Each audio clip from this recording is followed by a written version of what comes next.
તો hey guys welcome to new video. આજે છે ને મસ્ત મજાનો હાંડવો બનાવવાનો છે, બરાબર. મમ્મી હાંડવો બનાવવાના છે. હાંડવો અને આમ જો સામાન અમુક રેડી થઈ ગયો છે, જે સ્ટાર્ટિંગ માં હોય ને એ બધે. આ ચોખા છે. ચોખા. હા, આ તુવેર દાળ છે. આ તુવેરની દાળ. અને આ અડદની દાળ. અડદની દાળ. આ ચણાની દાળ. ચણાની દાળ. આ જે વાટકાનું માપ લીધું છે ને એ જ વાટકો ભરીને આ 3 વાટકા ચોખા લેવાના. 3 વાટકા ચોખા લઈને આ 3 દાળ લેવાની. પછી આને છે ને પલાળી દેવાનું. ત્રણેય એ બધી વસ્તુ મિક્સ કરીને પલાળી દેવાની. હા, આ ચોખા અને આ ત્રણેય વસ્તુ મિક્સ કરી અને પલાળી દેવાની. ઓકે, ચાલો. એ છે ને ગાઈઝ આ બધી વસ્તુ છે ને ભેગી કરીને પલાળી દેવાની. આ પલળી જાય ને એટલે પછી હું તમને મળું, બરાબર. 4-5 વખત છે ને ધોવાના ચોખાને એને આ બધું મિક્સ કરીને, એટલે શું છે એને વાસ નો આવે ને વાસ નીકળી જાય. ઓકે. પછી 4 કલાક એમને પલાળી રાખવાનું. 4 કલાક પછી પીસી નાખવાનું, ત્યાં પલળી જાય. ઓકે, હાલો. પલ્લીને પછી આડે પીસાઈ ને હતી તમને બતાવીશ.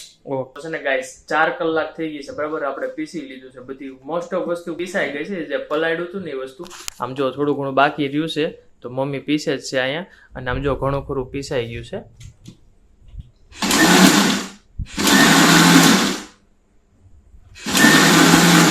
અને આ દહીં હતા ને છે ને સાથે લેવાનું હોય. અમારે એ રહી ગયું હતું. જો આવું કંઈક થઈ જાય, જો આવું રાબડું થઈ જાય પીસો ને એટલે પછી આ રીતના બાઉલમાં નાખી દેવાનું. પછી શું કરવાનું મમ્મી? આને છે ને આ પીસાઈ ગયું. આ વાટકો ભરીને 3 વાટકા ચોખા લીધા હતા. હા. 1 વાટકો ચણાની દાળ લીધી હતી. 1 વાટકો અડદની દાળ લીધી હતી. હા. અને 1 વાટકો તુરની દાળ લીધી હતી. દાળ છે ને ભલે દિવેલ વાળી હોય, હાલે દિવેલ વાળી. કોરી હોય તો તમે કોરી લઈ શકો, પણ દિવેલ વાળી મેં લીધી હતી. અને 1 વાટકો આ દહીં છે.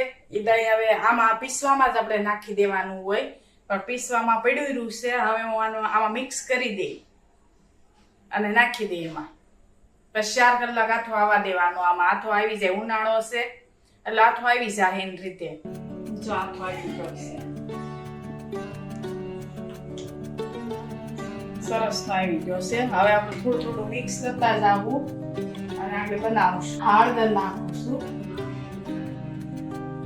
મીઠું નાખું છું, આ દૂધી છે, આ ગાજર છે, આ કેપ્સિકમ છે, મકાઈ છે. વેજીટેબલ નાખી દેવાના આમાં. બધા જેટલા જોઈએ ને એટલું થોડું થોડું જ કરવાનું છે.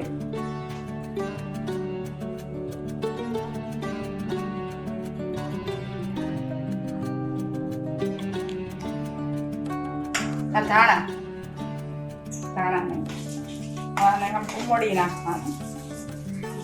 આમાં છે ને આને મિક્સ કરી દેવાનું આ રીતનું.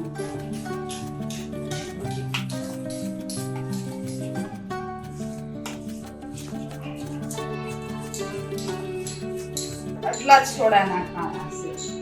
આપણે જે રેગ્યુલર વાપરીએ ને એ એટલા જ નાખવાના છે. તે માથે પાણી નાખી દેવાનું.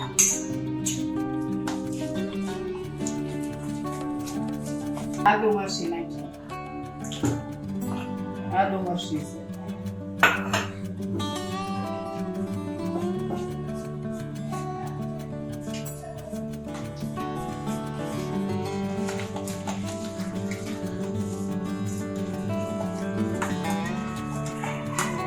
આ તમે ખીરું પડ્યું રહી ને તો તમારા ઢોકળા ખુદ કરી શકવાનું.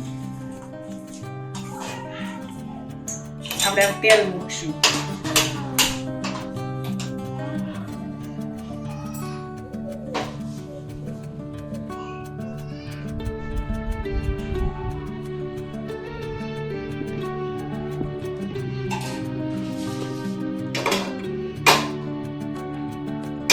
છે ને જેટલું જોઈ ને એટલું બધું વેજીટેબલ ભેળવતું જવાનું અને આવી રીતે આમ કરી નાખવાનું.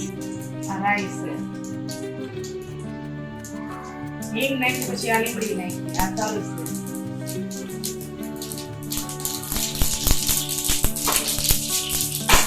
આ તલ છે ને ઉડેલું.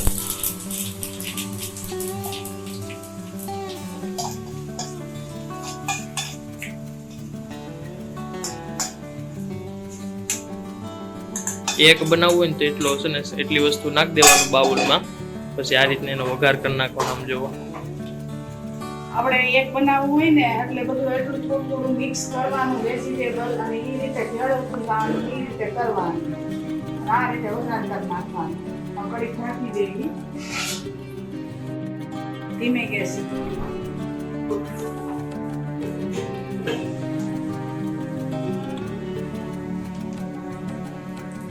દર બહુ સરસ લાગે છે આમાં. અને છે ને 10 મિનિટ પકાવવા દેવાનું.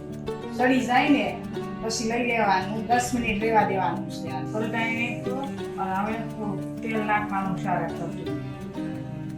અને તમે ઢોસાની લોટીમાં મત કરી શકો.